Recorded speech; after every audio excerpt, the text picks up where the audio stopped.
déjà, merci beaucoup Fred, merci beaucoup, c'est un plaisir de t'avoir. Alors pour les personnes qui ne savent pas forcément, donc Fred c'est un boxeur français qui vit à New York depuis un petit moment déjà. C'est Yurik Mamedov que j'ai déjà eu sur ma chaîne YouTube Les Boxeurs TV qui m'a conseillé de l'avoir. Je vais pas en dire plus sur toi, je vais te laisser à peu près te présenter. Et on va tout simplement commencer. Aujourd'hui, on va traiter plusieurs sujets. On va parler à peu près de la boxe aux USA vs la boxe en France. D'accord. Merci de m'avoir déjà. Donc voilà, je me présente. Moi, c'est Fred Julan. Je suis boxeur professionnel depuis 2016.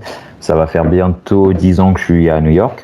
Au départ, j'étais parti parce que en France, à l'époque, il y a 10 ans, il se passait pas grand-chose. On n'avait pas encore eu les JO de Rio, etc. Donc c'était mort. On était amateur avec quelques combats. Je venais d'un petit club, le ME Boxing Club. Donc c'était compliqué de faire, d'avancer vite. Surtout, ce qu'on voulait, c'était tourner pro, etc. Donc comme c'était compliqué, on est parti aux États-Unis avec justement, comme tu as dit, Yurik Mamedov et Romain Thomas, un autre collègue du club.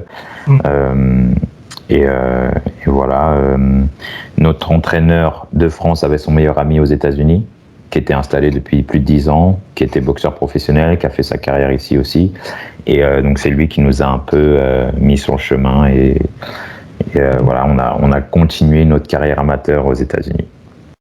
Ok. Donc, vous avez quand même pris un risque. On va pas se le cacher dans le sens où il y a très peu de Français, justement, que ce soit dans la boxe ou dans d'autres domaines, qui prennent le risque, justement, de déménager aux USA pour leur carrière professionnelle. Pourquoi? Pour différentes raisons, pour la culture, pour la langue, tout ça. Donc, c'est vrai que, en plus, vous étiez jeune, il me semble, quand vous êtes parti là-bas. Vous étiez assez... 22, 24. Ouais, vous étiez assez jeune, donc voilà, vous êtes parti donc à 3, comme tu m'as dit, vous aviez déjà un contact qui était là-bas, et vous avez tout simplement prolongé, donc vous aviez commencé la boxe en France, bien évidemment. En tout cas, Yurik Mamedov m'avait dit qu'il avait commencé la boxe en France. Je pense que toi aussi, du coup. Ouais, on avait très peu de combats. Ouais, très peu de combats, et vous êtes arrivé donc aux USA. Vous avez donc découvert une salle. Est-ce que vous êtes toujours dans la même salle actuellement, ou est-ce que depuis vous avez changé? Malheureusement, les années Covid ont fait que cette salle a fermé, mais depuis le début, on était dans la même salle. C'était le Mendes Boxing Club. Ouais. Ça faisait, c'était notre salle d'accueil. Tu vois, on les a suivis. Ils ont déménagé plusieurs fois. On les a suivis partout où ils sont allés. Et là, récemment, avec le Covid, ils ont fermé. Donc, on a dû tous un peu se réorganiser. Ça a un peu cassé la dynamique de tout le truc. Mais ouais, on était restés tout le temps. Ok, donc le Mendes Boxing Club. Donc, il me semble que j'ai déjà vu cet entraîneur-là sur les réseaux sociaux. Il entraîne un certain Chris Colbert, non? Non, ça c'est autre chose. Ça, Chris Colbert, c'est Sosa Gym. C'est Sosa, ouais. C'est dans Brooklyn, à côté de chez moi là. Ok, donc c'est une salle que tu fréquentes aussi de temps en temps, non? C'est là-bas que je vais maintenant.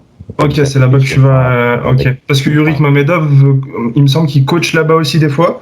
Ouais, il était là-bas, lui, il s'entraînait là-bas. En fait, le Mendes Boxing Club, c'était là où on travaillait en tant qu'entraîneur et où on s'entraînait en tant que boxeur. Et après, comme on est tourné professionnel, on est parti de là. Il y a plus de combattants professionnels, notamment chez Sosa. Et moi, maintenant, comme je suis avec la team Avoc et André Rosier, ils s'entraînent aussi là-bas, donc je m'entraîne là-bas. Ok. Donc vous êtes arrivé donc aux USA.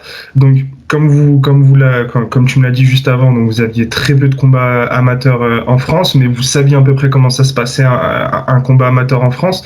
Et vous avez fait donc, je pense, vos débuts aux USA, donc chez les amateurs. Est-ce qu'il y a un souvenir qui t'a marqué pour tes débuts, pour ton premier combat aux USA justement? Déjà, moi, je suis arrivé, j'avais 8 combats amateurs. J'avais fait critérium des novices, tu vois, challenge du premier round, des petits trucs comme ça. J'avais aucun bagage amateur. Franchement, je suis arrivé, on était, voilà. Mais comme on faisait beaucoup de sparring à la salle, et notre entraîneur, vraiment, il était sur nous comme des pros, en fait. Tu vois, c'était, en fait, notre modèle de gym en France, il faisait un peu comme aux États-Unis, c'est-à-dire qu'il faisait beaucoup de one-on-one. Ça veut dire qu'il peaufinait chaque boxeur un par un. Donc, on avait un certain niveau quand on est arrivé. Premier combat aux États-Unis, déjà, l'ambiance, c'est pas les gymnases, je sais pas d'où tu viens, mais à Paris, c'est Japy et Pouchet. C'est les gymnases vides, ça résonne et tout. On arrive, premier combat aux États-Unis, c'est un autre niveau. C'est blindé, ça crie, c'est une ambiance de folie. Les gens, ils ont payé $25 leur ticket, donc ils vont se donner, tu vois. Et donc, premier combat, ambiance de ouf.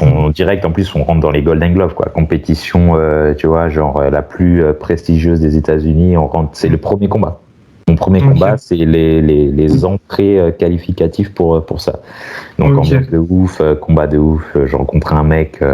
J'ai jamais vu ce style-là, c'est un latino, enfin tu vois, déjà ça a commencé comme ça.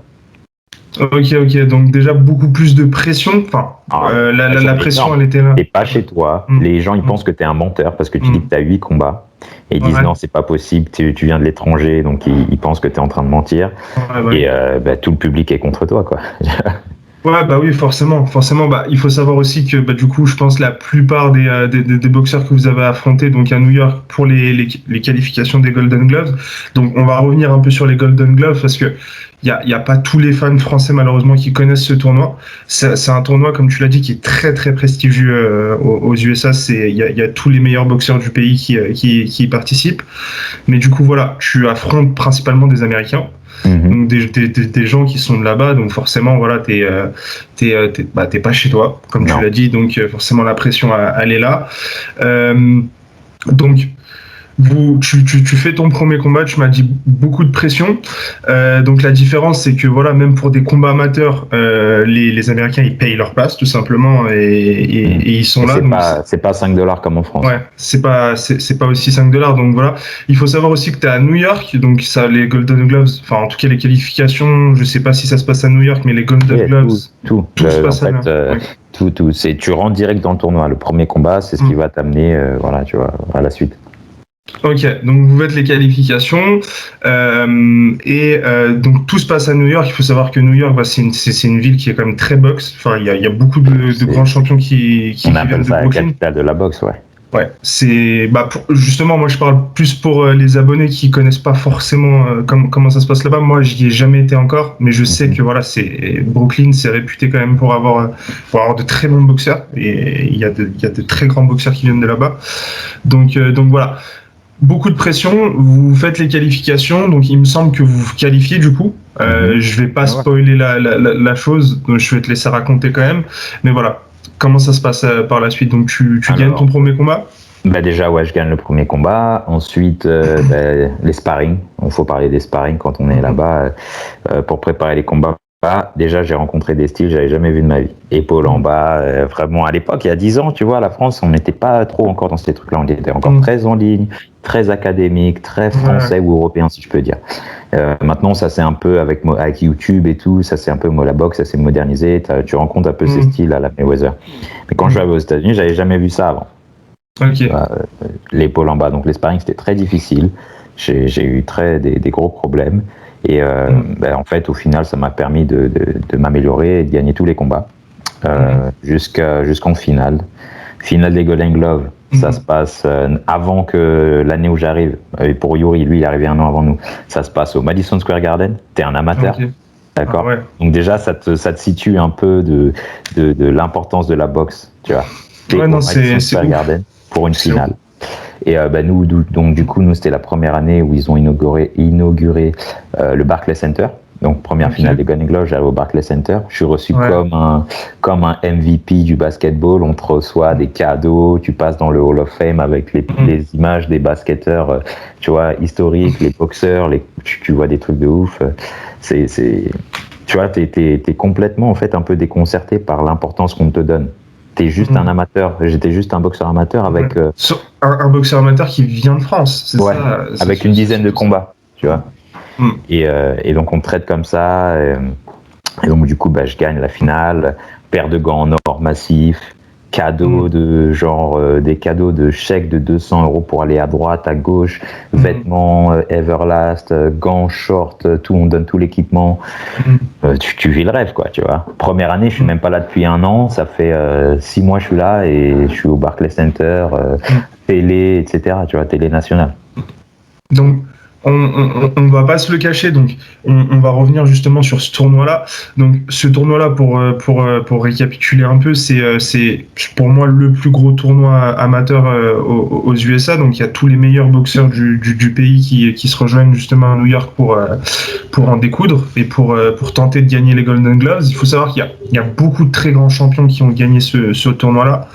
Même des champions de MMA qui sont passés par les Golden Gloves. Je pense à Stipe, Miocic qui les a gagnés, je crois, aussi. Je connais pas le MMA. C'est l'ancien champion des poids lourds. D'accord. Qui a perdu contre Ngannou. D'accord. Il a fait les Golden Gloves lui aussi. Donc c'est un tournoi qui est très prestigieux, c'est-à-dire que voilà, un combattant quand il les fait, en général ça reste sur son CV. Donc toi il me semble que tu les as gagnés 2 fois. C'est ça. Si je dis pas de bêtises.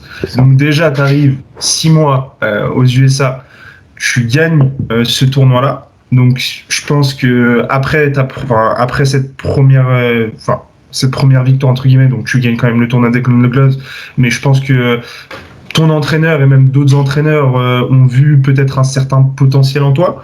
Tu me dis si je me trompe. Hein. Non, c'est ça que c'est passé. Et du coup, par la suite, comment ça s'est passé justement? Donc tu gagnes les Golden Gloves. Je pense que les Américains commencent à te connaître forcément. Ils se disent, bah voilà, c'est le petit Français qui vient, il arrive à gagner les Golden Gloves. Donc on va faire, on va s'intéresser quand même un peu à lui. En tout cas, les entraîneurs. Ouais, c'était pas aussi simple en vrai. Ouais. Donc première année, on arrive, on gagne les Golden Gloves. Et forcément, comme je t'ai dit, ils nous ont pris pour des menteurs. Ils ont dit non, ce gars-là, il n'a pas eu de combat, c'est un menteur. Donc on s'est un peu fait saquer pendant les premières 2 années qu'on était là. J'ai participé à 3 Golden Gloves. Première année, donc je la gagne. Deuxième année, après ça, il y a d'autres tournois entre-temps. Donc après le Golden Glove, je gagne le tournoi de New York. Je gagne un autre tournoi qui s'appelle le Pure Breed Tournament. Donc je me fais, voilà, tu vois, je me fais une place dans la scène. Tu continues à te faire un petit nom. Ouais. Donc les arbitres, les entraîneurs, tout le monde commence à voir, ok, d'accord, ce gars-là, en fait, il est pas mauvais. Donc seconde année, je me fais voler en semi-finale contre un Russe qui a genre 100 combats. Lui, voilà, c'était un mec, il était numéro 1 des amateurs en Russie. Ouais. Et donc je le mets KO, il m'amène avec lui, il se fait pas compter. Le combat était vraiment serré, donc il lui donne. Et l'année d'après, donc justement après cette année, la 3e année, c'était la meilleure année pour moi en amateur. Tout le monde, les arbitres commençaient à me respecter, à nous dire oh, le petit Frenchie, tu vois, à nous faire des pouces et tout. On avait fait notre place, tu vois, ça y est, on était acceptés. Et la 3e année, c'était ça. Mais les premières 2 années, c'était plus compliqué.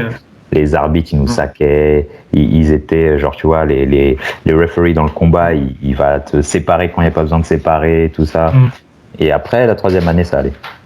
Ok, donc c'est vraiment au bout de la 3e année que vous êtes pleinement intégré justement à ce milieu-là, qui doit être d'ailleurs assez fermé quand même à New York.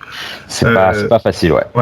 Ça doit pas être facile justement de se faire un petit nom et même de se faire respecter par tous les entraîneurs de la ville. Donc voilà, c'est au bout de la 3e année du coup que tu gagnes pour la deuxième fois. Ouais. Voilà, donc la 2e fois, je crois que c'est 2015 et je gagne les Golden Gloves pour la 2e fois.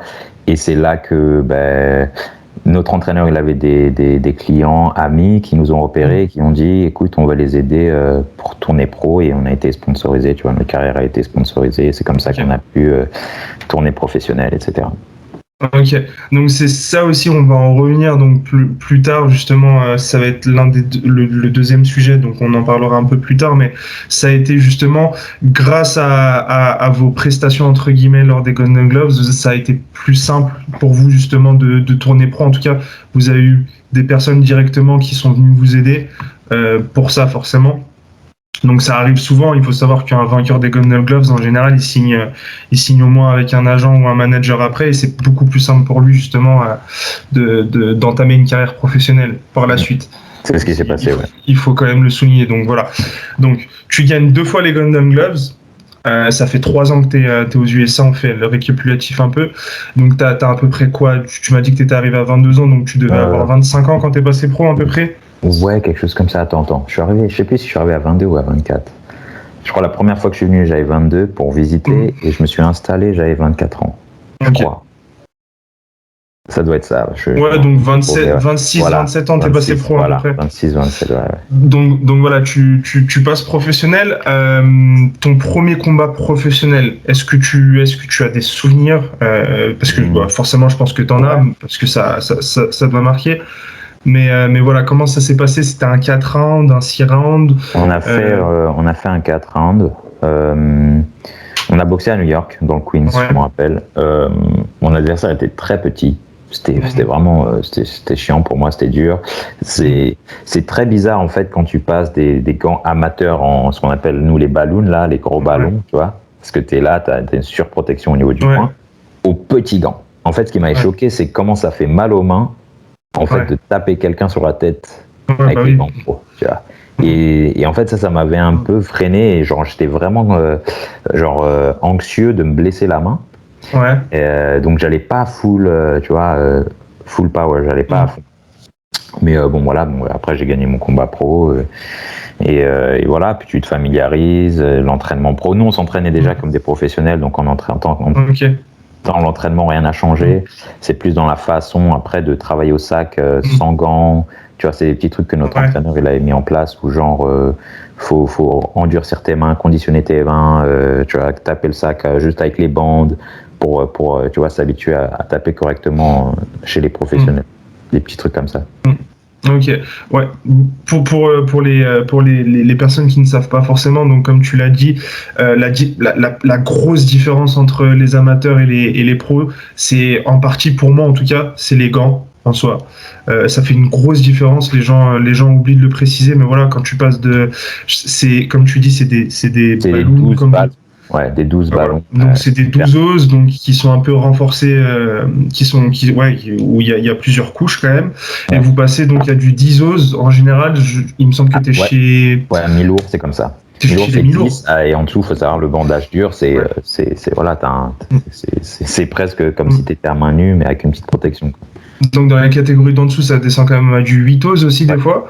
Donc il faut savoir que voilà, des gants qui sont fins, donc c'est pas la même. Donc c'est ça qui t'a le plus marqué. C'est vraiment vraiment la différence des gants. Quoi, t'avais vraiment peur de juste te casser la main, et ça arrive d'ailleurs.